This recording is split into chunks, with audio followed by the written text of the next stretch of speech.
Everyone, आप सभी का स्वागत है एजुकेशन में आपके चैनल पर। आज का टॉपिक है वृद्धि और ह्रास। यही हमें समझना है, ठीक है। और जो न्यू स्टूडेंट आए वो एटलीस्ट 10 मिनट तक रुक के देखना है। अगर समझ में आ जाए तो लाइक और सब्सक्राइब करना है, अगर नहीं समझ में आए तो नहीं करना है, ठीक है। चलो शुरू करते हैं। जो भी ये कौन सा टॉपिक, कौन सा बुक है, तो JCRT मैथ आपके पास होना चाहिए, निकाल के रखें, ठीक है। तो देखो, इस जो यहाँ पे लिखा आप देख रहे हो, वृद्धि और ह्रास। वृद्धि का मतलब क्या होता है? जब किसी चीज़ का वैल्यू बढ़ता है। वृद्धि मतलब बढ़ना, लाभ होना, उसी को बोलते हैं। ह्रास का मतलब कमी। ह्रास का मतलब क्या होता है? कमी, ठीक है। तो याद रखना, जब भी कभी क्वेश्चन में पूछे कि X% की वृद्धि, या पूछे कि कितना परसेंट वृद्धि हो रहा है या कितना परसेंट कमी हो रहा है, तो जो संख्या दिया रहेगा, जैसे X का बोला जाएगा 5% की वृद्धि या 5% की कमी, ठीक है। पूछा जाएगा कि x का 5% की कमी होता है तो कुल कितना होता है, कुल कितना बचता है। या पूछेगा x का, x मतलब क्या हुआ? कोई भी संख्या, कोई भी नंबर हो सकता है, ठीक है। जनसंख्या हो सकता है, कोई भी नंबर होगा, ठीक है। उसे पूछेगा 5% की वृद्धि या 5% की हानि। अगर हानि होता है, जो वैल्यू आएगा उसमें हम लोग घटा देंगे। अगर हार्स में क्या करेंगे? वैल्यू में घटा देंगे। और क्या वृद्धि में क्या करेंगे? जोड़ देंगे। ये याद रखना, वृद्धि में जोड़ेंगे, हार्स में घटाएंगे, ठीक है। तो देखो, पहला ही क्वेश्चन क्या है, एकदम पहला क्वेश्चन आपको ध्यान से समझना है। पहला ही क्वेश्चन नंबर 1 क्या पूछा गया है? वृद्धि तथा ह्रास, वृद्धि तथा ह्रास से संबंधित प्रश्न। बोलता है सविता की मासिक आय 6500 थी। तो यहाँ पे लिख लेंगे कि सविता, एकदम लिख बनाने का सबसे आसान तरीका क्या है कि आप लिखो, ठीक है। यहाँ हल लिख दो और लिख लो सविता का मासिक आय, मासिक आय कितना है? 6500 रुपये, इतना है, ठीक है। और आगे बोला गया इसकी आय में 5% की वृद्धि। तो यहाँ वृद्धि कितना हो रहा है? लिख दो 5% की, एकदम आराम से बनाना है। वृद्धि हुई, मासिक आय में कुल कितना वृद्धि हुई, वृद्धि के बाद उसकी आय याद कीजिए, कितना वृद्धि हुआ और वृद्धि के बाद। तो सिंपल देखो, इसी चीज का, यही अमाउंट का 5% वृद्धि हुआ है, तो यहाँ पे लिख सकते हैं कि 6500 का 5%, ठीक है।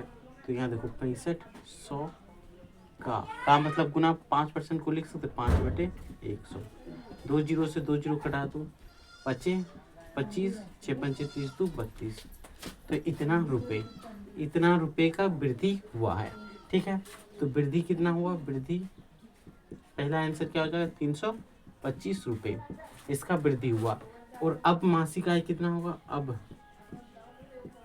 मासिक आय, मासिक आय जब 5% वृद्धि हो गया तो मासिक आय क्या होगा? बढ़ जाएगा। यानी पहले 6500 था, उसमें 325 रुपये ऐड कर देंगे तो कितना हो जाएगा? जोड़ दो तो कितना होगा? 825 रुपये, 6825 रुपये, इतना ही होगा। 5% बढ़ रहा है तो ऐसे ही आपको बनाना है। अगर यहाँ कमी पूछता तो यहाँ पे हम लोग क्या कर देते? घटाओ। क्या कर देते? घटा। सेम यही प्रोसेस आपको करना है। अगर चाहते हो कि मैथ में A+ लाए, या ऑल सब्जेक्ट में अगर आप चाहते हो कि A+ लाए, तो चैनल को सब्सक्राइब कर लें और टेलीग्राम जरूर से जरूर ज्वाइन कर लें, ताकि कोई भी इंपॉर्टेंट टॉपिक, इंपॉर्टेंट क्वेश्चन आपको वहीं पे शेयर किया जाएगा, ठीक है। बढ़ते क्वेश्चन नंबर 2 पे। किताब है तो आप मिलाते रहना है।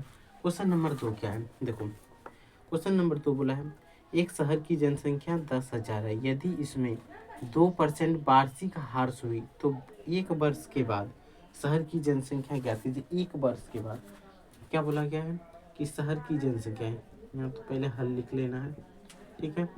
शहर की जनसंख्या, जनसंख्या कितना है? 10,000, तो यहाँ लिख देंगे 10,000, ठीक है। अब क्या हो रहा है? वार्षिक ह्रास, वार्षिक ह्रास इसका मतलब 1 साल में कमी कितना हो रहा है? 2%। इसलिए हम लोग लिख सकते हैं कि 10,000 का 2% लिख सकते हैं। अब निकाल दो 10,000 का मतलब गुना, या 2 को लिख सकते हैं 2/100। यही ना सूत्र होता है, 0 से 2 जीरो कटा दो, 10 दूना 20, यानी 200। 200 प्रत्येक वर्ष घट रहा है, तो यहाँ लिखेंगे 1 वर्ष बाद जनसंख्या, जनसंख्या। एक वर्ष बाद जनसंख्या क्या होगा, 200 तो घट जाएगा। टोटल जनसंख्या है कितना, 10,000। उसमें से हम लोग कितना, इसमें से 200 घट रहा है तो 200 घटा दो, 0 0, यहाँ पे हो जाएगा कितना 8, यहाँ पे 9, यानी 9,800 जनसंख्या बचेगा। ठीक है, इतना ही जनसंख्या क्या होगा, बचेगा। माइक बंद हो गया, एक सेकंड। यहाँ तक तो आपको समझ में आ गया। अब बढ़ते हैं नेक्स्ट क्वेश्चन पे। ठीक है, माइक लगाने ही भूल गए थे, माइक का लाइट ही नहीं चालू था। ठीक है, तो देखो अब हम लोग पढ़ते क्वेश्चन नंबर 3 क्या है। एक बगीचे में कुल खड़े वृक्षों की संख्या 40 है। एक बगीचा है जिसमें 40 पेड़ क्या है, खड़ा है। आंधी के कारण 10 वृक्ष उखड़ गया। वृक्षों की संख्या में कितनी प्रतिशत की कमी हुई। तो सिंपल हमें प्रतिशत निकाल देना है। ठीक है, तो जो भी आ जाए वही हो जाएगा इसका फाइनल आंसर। तो देखो कितना नंबर क्वेश्चन है, 3। कुल यहाँ लिख देंगे, कुल पेड़ की संख्या कितना है, 40 है। आंधी से कितना टूटा, आंधी से टूटने के बाद, आंधी से टूटा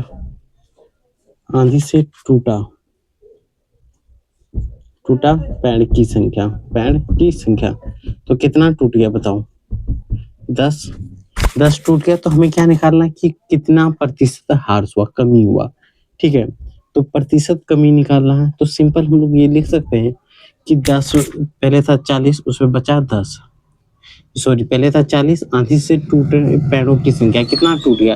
तो सिंपल हम लोग निकालते हैं 40, टोटल 40 बटे 10 गुना 100।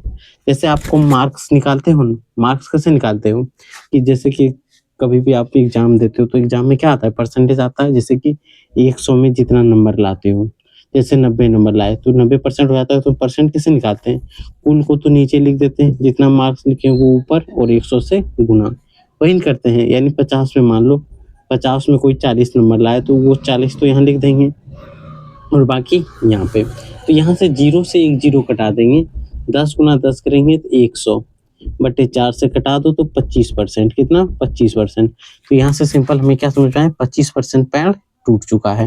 कितना 25% की कमी होगा, 25% पेड़ की हार्स, कितना परसेंट हार्स होगा, 25%। सिंपल निकालना था। चौथा नंबर देखो, क्वेश्चन नंबर 4 कह रहे हैं श्रमिकों की मजदूरी में 5% वृद्धि होती है। यदि उसका बढ़ा हुआ कुल मजदूरी 210 रुपए है तो प्रारंभिक मजदूरी क्या होगा।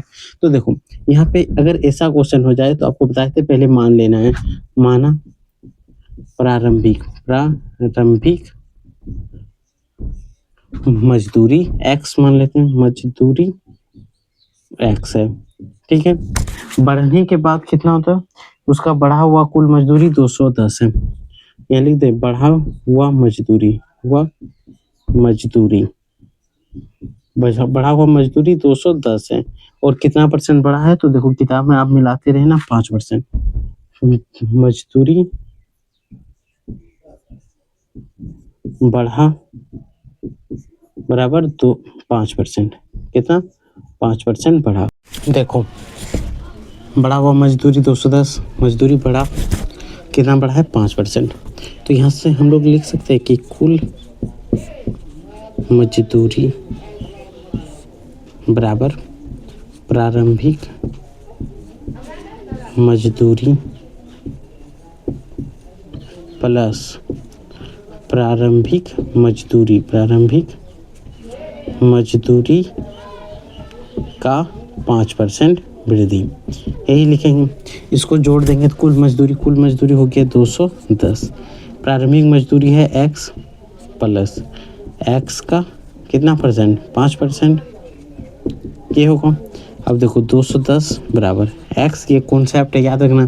कुल मजदूरी जब भी निकालेंगे तो क्या निकालेंगे, प्रारंभिक, क्योंकि यहाँ कुल मजदूरी दिया हुआ है ना।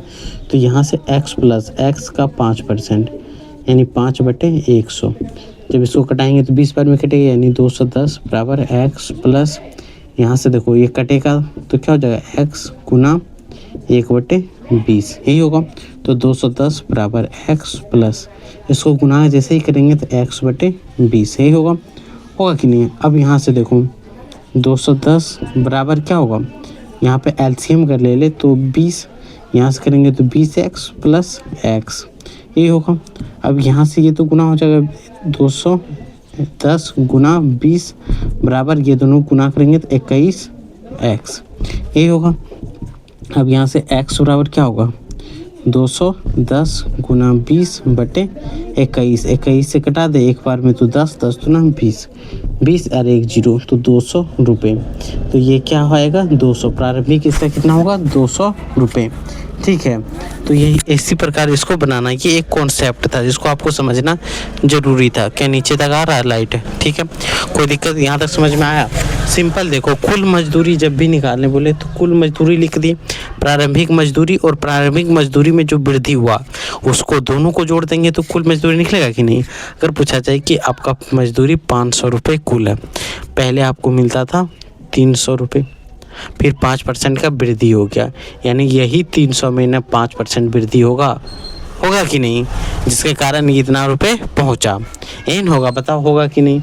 इसी कारण हम 500 पहले अभी बढ़ के 500 हो गया, पहले कितना था 300 था, और वही 300 का 5%, तो वही प्रारंभिक मूल्य हम लोग x माने हैं, तो वही लिखें प्रारंभिक मजदूरी, और प्रारंभिक मजदूरी का x%, ना कि प्रारंभिक मजदूरी है। ये क्या है, प्रारंभिक मजदूरी का 5% है, तो यहाँ x हो गया प्लस x का 5%, यानी प्रारंभिक मूल्य तो x रुपये माने थे, उसी का 5% हम लोग जोड़ दिए, और बाकी इसमें घटा देने के बाद वो सेम आ जाएगा। समझ में आया?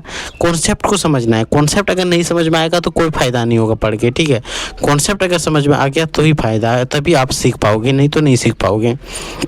बस इतना ही, फिर हम लोग पार्ट 2 में शुरू करेंगे बट्टा। ठीक है, बट्टा को भी अगर अच्छे से समझना चाहते हो तो चैनल को लाइक और सब्सक्राइब जरूर करें।